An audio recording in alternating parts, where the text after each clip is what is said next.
Personazh të mafjes turke në Greqi kanë sulmuar disa oficerë të shërbimit sekret grek.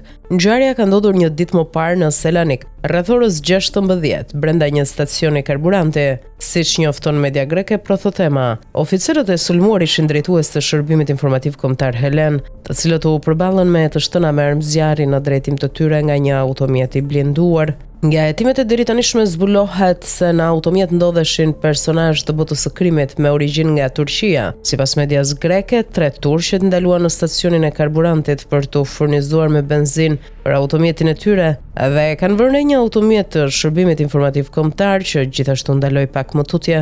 Pas kësaj turqet kanë nisur të shtënat e zjarrit ndaj oficerëve dhe më pas janë larguar me automjetin e tyre në drejtim të paditur. Fatmirësisht nuk ka pasur të lënduar teksa ngjarja pohetohet me përparësi të lartë nga autoritetet helene. Ndërkohë ende nuk ka një reagim zyrtar, si nga Athina ashtu edhe Ankaraja mbi këtë ngjarje, por kujtojmë se kohët e fundit palët janë përplasur jo pak për mesdheun, ndaj dhe fatkeqësisht mjaftojnë ngjarje fare të vogla për të rikthyer provokimet e forta mes tyre.